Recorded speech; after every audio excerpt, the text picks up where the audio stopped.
अस्सलाम वालेकुम, welcome back. I am Hussain Sajid और आज हम इस वीडियो के अंदर डिस्कस करने जा रहे हैं बीबीए 304 वेब इंजीनियरिंग। इसका हम डिस्कस करेंगे 2021 का पास पेपर, उसको कंप्लीट सॉल्यूशंस को डिस्कस करेंगे। सो स्टार्ट करते हैं कि ये हमारे पास क्वेश्चन पेपर था।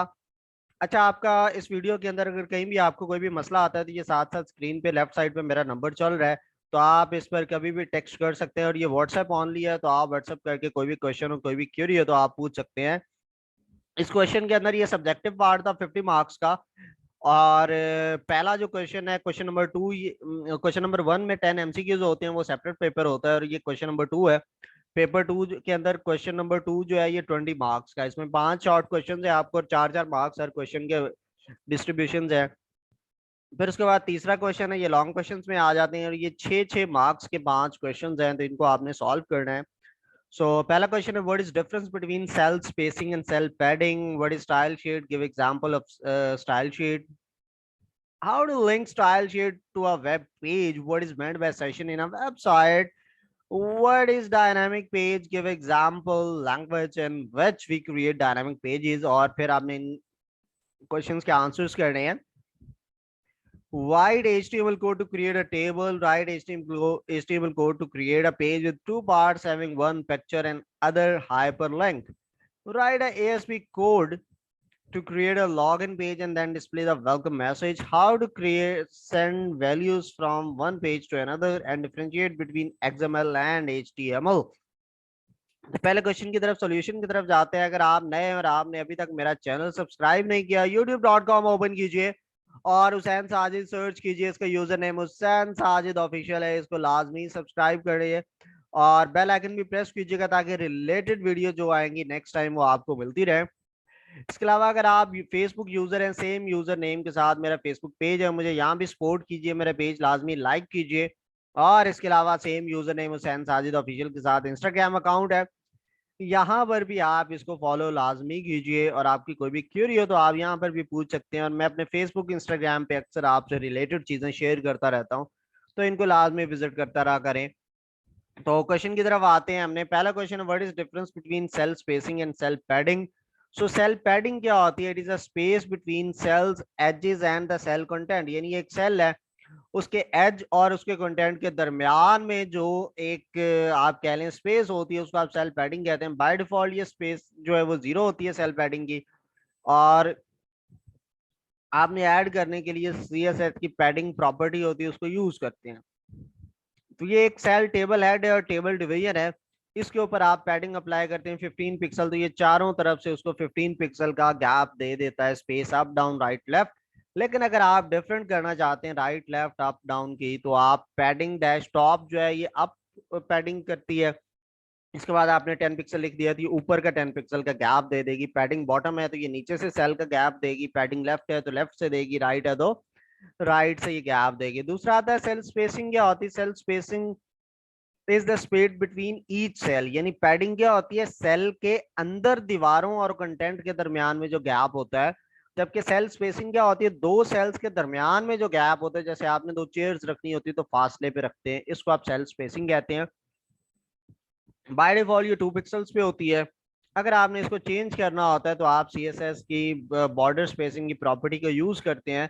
तो ये लाइक आप टेबल पे आपने अप्लाई कर दिया बॉर्डर स्पेसिंग में, तो उसके अंदर आपने 30 पिक्सल अप्लाई कर दिया, तो हर एक जो इसमें सेल्स होगा उसके अंदर उसने बॉर्डर के साथ दोनों बॉर्डर जो होंगे, हर बॉर्डर उसमें 30 पिक्सल का गैप दे देगा। Next question, what is style sheet, give example of style sheet. So style sheet represent the major breakthrough for the web page designers, ठीक है, expanding their ability to improve the appearance of their web pages. यानी जो आपका web page होता है ये उसका web designer के लिए ब्रेक थ्रू का काम करती है। ये उनका जो भी मेजर चीजें होती हैं उनको रिप्रेजेंट करने में ये हेल्प करती है। ये उनके अपीयरेंस जो होती है वेब पेजेस की, ये उसको इम्प्रूव करती है। एग्जाम्पल्स की बात करें तो आप बॉडी के ऊपर इस तरह से CSS अप्लाई कर सकते हैं। बैकग्राउंड कलर मैंने लाइट ब्लू रखा है, तो पूरी जो बॉडी होगी यानी जो स्क्रीन होगी उसका बैकग्राउंड कलर जो है वो लाइट ब्लू हो जाएगा। H1 के टैग को आप अगर यूज करते हैं तो कलर वाइट लिखा है, तो इस हेडिंग जहां जहां H1 का टैग आपने यूटिलाइज किया होगा उसका जो कलर होगा टेक्स्ट का कलर वो व्हाइट हो जाएगा। टेक्स्ट अलाइन सेंटर अगर हमने ये प्रॉपर्टी अप्लाई की है तो ये प्रॉपर्टी नेम है और ये प्रॉपर्टी की वैल्यू है, तो ये उस टेक्स्ट को सेंटर कर देगा सारा का सारा। पैराग्राफ का टैग हमने यूज किया, अगर आप उसके फॉन्ट फैमिली चेंज कर देते हैं तो वरांदा हो जाएगी। उसका फॉन्ट साइज चेंज कर सकते हैं आप इस तरह से। So CSS how to link style sheet to a web page. तो 3 तरह से आप स्टाइल शीट जो है एक वेब पेज पे अटैच कर सकते हैं, यानी जो कैस्केड स्टाइल शीटिंग होती है। एक एक्सटर्नल CSS होती है, इंटरनल होती है और इनलाइन होती है। अगर आपने एक्सटर्नल यूज करना है तो वो आप इस तरह से करते हैं कि आप ये हेड के अंदर आके ये टैग होता है यूज लिंक का, उसके बाद REL स्टाइल शीट और HREF के बाद डबल कोटेशन के अंदर ये जो है ना माई स्टाइल डॉट CSS, ये आप अपनी मर्जी का नाम भी लिख सकते हैं। इसमें आप पे कोई कंपल्शन नहीं है कि ये किस नाम से होनी चाहिए, आप खाली स्टाइल डॉट CSS भी इसको कर सकते हैं। तो ये इस तरह से आप एक्सटर्नल स्टाइल शीट अगर आपने बनाई होती है तो आप इस तरह से अटैच करते हैं उसको। फिर आता है इंटरनल स्टाइल। इंटरनल के लिए आप स्टाइल का टैग यूज करते हैं और उसके अंदर आप सारी CSS लिखते हैं। और जो इनलाइन CSS होती है वो टैग होता है, टैग जो स्टार्टिंग टैग होता है उसके अंदर स्टाइल का कीवर्ड आता है, एट्रीब्यूट आता है इक्वल के बाद, फिर आप प्रॉपर्टी नेम कॉलन और फिर उसकी वैल्यू और सेमी कॉलन, अगली प्रॉपर्टी नेम कॉलन वैल्यू और सेमी कॉलन। इस तरह से आप इंटरनल CSS इनलाइन CSS जो होती है उसको आप लिखते हैं। इंटरनल और इनलाइन एक तरह की लग रही है, लेकिन जो इंटरनल CSS होती है ये हेड के टैग के अंदर टॉप पे लिखी जाती है, जबकि इनलाइन CSS जो होते हैं वो पूरे पेज पे दरमियान में आप कहीं भी ऐड कर सकते हैं। सेशन क्या होता है वेबसाइट के अंदर? तो सेशन एक ग्रुप ऑफ यूजर इंटरेक्शंस होता है with your website that take place within the given time frame, यानी आपका यूजर का ग्रुप ऑफ इंटरेक्शन है वेबसाइट के ऊपर जो कि गिवन टाइम फ्रेम में होता है। सिंगल सेशन के अंदर मल्टीपल पेजेस के व्यूज हो सकते हैं, उसके इवेंट्स हो सकते हैं, सोशल इंटरेक्शन या ई कॉमर्स ट्रांजेक्शन ये होती हैं। एक्चुअल में इन शॉर्ट में ये कहूँ तो आप जब वेबसाइट पे काम कर रहे होते हैं उसमें डिफरेंट आपकी जो वैल्यूज होती हैं वो आप किसी चीज में स्टोर करवाते हैं, तो वो उसमें सेव होता है किसी और पेज पर, आप उस किसी को नहीं पता होता, तो उस एक किसी और पेज के ऊपर वो वैल्यू डिस्प्ले हो जाती है। हम उसको वहां पे गेट कर सकते हैं कि मैंने ये एक वैल्यू रखवाई थी, सीक्रेट क्वेश्चन रखवाया था जो हिडन है, तो वहां पर मुझे उसका आंसर चाहिए होता है कि उस सीक्रेट क्वेश्चन का आंसर मैंने क्या रखवाया था, तो वो वहां पर सीक्रेट वैल्यू वो एक पेज से दूसरे पेज पे चली जाती है। इस तरह और भी इसके बहुत से यूजेस होती हैं। मोस्टली क्या होता है जब आप लॉग इन करते हैं तो आप ये एक बैक पे एक कह लें कि एक सीक्रेट आप बना देते हैं और उसको बता देते हैं जी ये चीज लॉग इन है और इसको लॉग इन रखना है। तो वो चीज जो पेज है, आप जिस मर्जी पेज पे जाएं तो सबसे पहले चेक किया जाता है कि आप लॉग इन है कि नहीं है, क्योंकि कुछ पेजेस ऐसे होते हैं जो आपको लॉग इन हुए बगैर नहीं दिखाए जा सकते। उसके लिए आप जो है वो सेशन को यूज करते हैं और सेशन के अंदर हम कहते हैं जी मैं लॉग इन हूँ। तो वो डिपेंड करता है वेब बनाने वाले पे, वेबसाइट पे जो डेवलपर होता है उसने 1 0 में रखा है यस नो में बात रखी है, वो उसकी बेस पर चेक करता है, यानी उसने यस और नो में रखा है तो वो चेक करता है if log in is equal to yes तो फिर वो पेज ओपन हो जाए, अगर नो है तो वो आपको वापस लॉग इन पेज पे ले आता है कि पहले लॉग इन करें फिर इसको विजिट करें। अक्सर होता होगा आप फेसबुक यूज कर रहे होते हैं तो अचानक बीच में आप लॉग इन पेज पे चले जाते हैं, ठीक है, रिफ्रेश करते हैं, कोई और होता है, उसने आपकी पुरानी इंफॉर्मेशन अपने अंदर स्टोर नहीं कर रहे होते, स्टोर कर रहा होता है। What is dynamic page? Give example language in which we create dynamic pages. So dynamic pages display different content for different user while retaining the same layout and design. यानी layout और design तो उसका same होता है लेकिन different लोगों के लिए वो डिफरेंट व्यूज दिखाता है, इसको बोलते हैं डायनामिक वेब पेजेस। और ये जो वेब पेजेस होते हैं ये मुख्तलिफ लैंग्वेजेस लाइक CGI, एजेक्स है, ASP या ASP.NET है, PHP भी होती है, जावास्क्रिप्ट में भी अब आप लिख सकते हैं। तो मुख्तलिफ लैंग्वेजेस ये सारी यूज होती है जिसके के अंदर आप इसको, यहाँ पे मैं एक और भी ऐड करवा देता हूँ आपको, यानी आप इसमें PHP, जावा, जावास्क्रिप्ट इन सारी लैंग्वेजेस को भी यूज कर सकते हैं। ये जो लैंग्वेजेस होती हैं ये पेज को स्टैटिक पेज की निस्बत लोड करने में ज्यादा टाइम लगाती हैं। क्यों लगाती हैं? क्योंकि ये फ्रिक्वेंटली इंप्लीमेंट होती हैं to show the information that change frequently, like weather update है तो वेदर अपडेट तो साथ साथ चेंज हो रही है ना, यानी हर लम्हे बाद टेम्परेचर आपका चेंज हो रहा होता है, टाइम है हर सेकंड के बाद टाइम तो बदल रहा है आपका। तो ये डायनामिक पेजेस वही पेजेस होते हैं जो साथ साथ एक तो चीजें ऑटोमेटिकली भी इसमें चेंज होती रहती हैं, या डिजाइन वही है, 10 लोगों को उन्होंने वो चीज दिखानी है तो वो 10 लोगों को अलग अलग डिजाइन वैल्यूज अलग अलग होंगी चीज सेम आप उनको दिखाते हैं।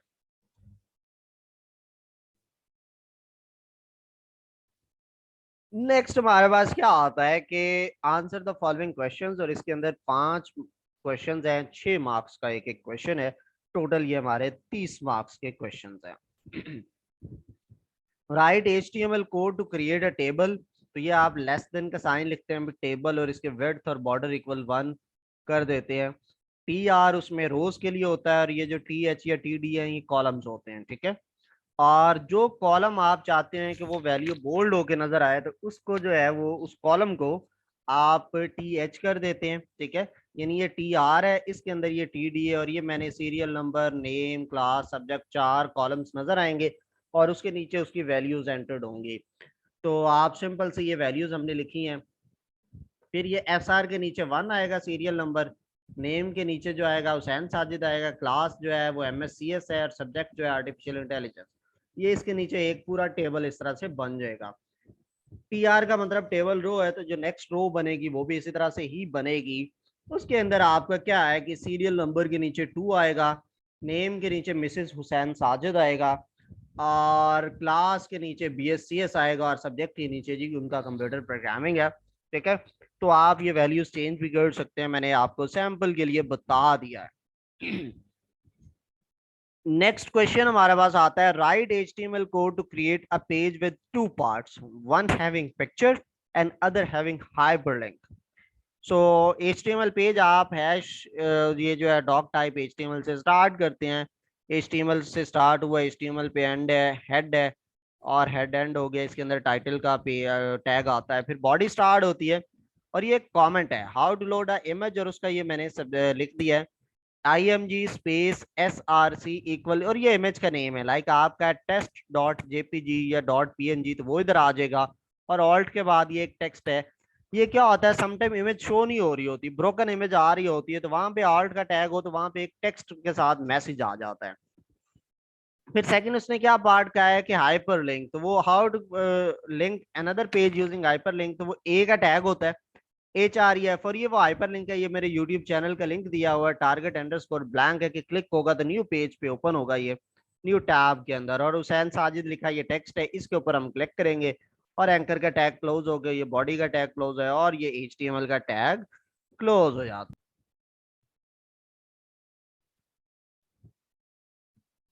नेक्स्ट हमारे पास क्या आता है, write a code of ASP to create a login page then display the welcome message. तो सबसे पहले आपने एक फॉर्म बनाना होता है, ये बाकी सारा मैं समझाता हूँ। आप डॉक टाइप HTML बॉडी लिखते हैं, और बॉडी क्लोज होती है, इसके अंदर आपने ना एक इफ इज पोस्ट, और अगर पोस्ट हो तो ये काम करते, अगर नहीं है तो फिर ये काम करते। तो वो स्टार्ट में आता है, पहली दफा तो पोस्ट नहीं होता, तो वो एल्स में चलाएगा। तो ये वाला फॉर्म डिस्प्ले होता है, फॉर्म के अंदर आपने क्या डिस्प्ले करवाया, फॉर्म का टैग लिखा, method is equal to post action empty है, अभी सेल्फ फाइल है तो इसलिए मैंने एम्प्टी भी छोड़ दिया है। तो ईमेल जो है लिखा, और उसके बाद मैंने लिखा जी टाइप इनपुट जो है वो ईमेल होगी, और नेम भी उसका ईमेल है। फिर पासवर्ड है, और वहां पे भी वो अपना पासवर्ड टाइप करेगा, और ये लॉगिन का बटन होगा जिसको हम सबमिट करेंगे तो वो सबमिट हो जाएगा। उसके बाद जब ये सबमिट होगा तो दोबारा पेज लोड होना है, तो अब पोस्ट के अंदर ये आ रहा है, क्योंकि मेथड पोस्ट है, तो वो एक पोस्ट के अंदर में चीजें सारी ये फॉर्म में जो आपने टाइप की होंगी वो आती हैं, लेकिन हमें वो नजर नहीं आती, वो बैक एंड पे काम हो रहा होता है। इफ इज पोस्ट है तब वो कंडीशन ट्रू है, क्योंकि पोस्ट के थ्रू यहाँ फॉर्म से कुछ आया है। तो हमने इधर एक वेरिएबल बनाया स्ट्रिंग का ईमेल में, और उसमें हमने उसको रिक्वेस्ट करेंगे, ये यहाँ पे मैं ये टाइप चेंज करना भूल गया, इधर आएगा ये मेरा ईमेल, और इधर आएगा मेरा पासवर्ड, वो ईमेल और पासवर्ड के पेज के अंदर आ जाएगा, ठीक है। और यहाँ पे मैं लिखूंगा if email is equal equals, मैं टेस्ट करूंगा पहले के, चूंकि नॉर्मली तो यहाँ पे हमें बताया नहीं गया, लेकिन जब आप लॉग इन करते हैं अपने फेसबुक पेज पर, तो जो पहले आपने ईमेल जिससे रजिस्टर्ड किया होता है वो वेरीफाई करता है कि क्या इस नाम का कोई ईमेल रजिस्टर्ड है हमारे पास। फिर वो देखता है उसका पासवर्ड, तो वो पासवर्ड और ईमेल हम चेक करेंगे, और उसके बाद ये वेलकम का मैसेज आ जाएगा, ठीक है। तो ये हमारे पास इसका कोड है। नेक्स्ट है how to send values from one page to another. तो एक पेज से दूसरे पेज पर आप अभी मैं वैसे हर लैंग्वेज का अपना हिसाब है, यहाँ पे आप ASP.NET की बात कर रहे हैं, तो इसमें आप क्यूरी स्ट्रिंग बना सकते हैं, passing values through context object है, posting from one page to posting form to another page instead of post back, or another method is by adding post back URL property, of control for crossed post page back. तो पहला जो आता है हमारे पास Curie string है। इसमें क्या होता है, we usually pass the value through the query string of the page and then this value is pulled from the request object in the another page.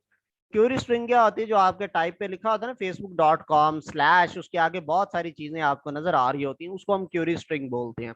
तो इसके थ्रू आप एक पेज से दूसरे पेज पे चीजें भेजते हैं। Passing value through context object. तो जो कॉन्टेक्स्ट ऑब्जेक्ट होता है ये एक और वे है, और ये बहुत ज्यादा तादाद में यूज किया जाता है, लाइक जेसन और इस तरह के और बहुत सारे ऑब्जेक्ट्स होते हैं, इनके थ्रू आप एक पेज से दूसरे पेज पे डेटा भेजते हैं। और फिर अनदर पेज पे इंस्टेड ऑफ पोस्ट बैक के अलावा आप दूसरे पेज पे डायरेक्ट फॉर्म सबमिट करें, तो ये थर्ड मेथड होता है, तो इससे भी आप कर सकते हैं। और चौथा मेथड क्या होता है कि जो ASP 2.0 है माइक्रोसॉफ्ट, इसमें उन्होंने इस प्रॉब्लम को सॉल्व किया। उन्होंने post back URL property add कर दी कंट्रोल्स के अंदर। जब क्रॉस पेज पोस्ट बैक होता है डिफरेंट पेजेस का, तो उसके अंदर उन्होंने ये एक पोस्ट बैक यूआरएल की प्रॉपर्टी ऐड की है।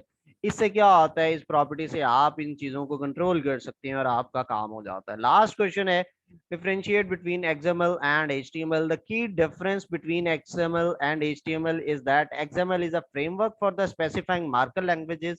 कि जो मार्कअप लैंग्वेजेस होती है उनको स्पेसिफाई करने के लिए एक फ्रेमवर्क है, वो XML है।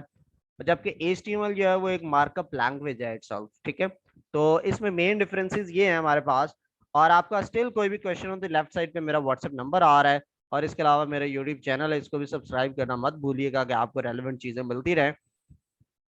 XML जो है वो एक्सटेंसिबल मार्कअप लैंग्वेज की एब्रिविएशन है, जबकि जो HTML है वो हाइपर टेक्स्ट मार्कअप लैंग्वेज है। यानी XML का मतलब है एक्सटेंसिबल मार्कअप लैंग्वेज और HTML का मतलब है हाइपर टेक्स्ट मार्कअप लैंग्वेज।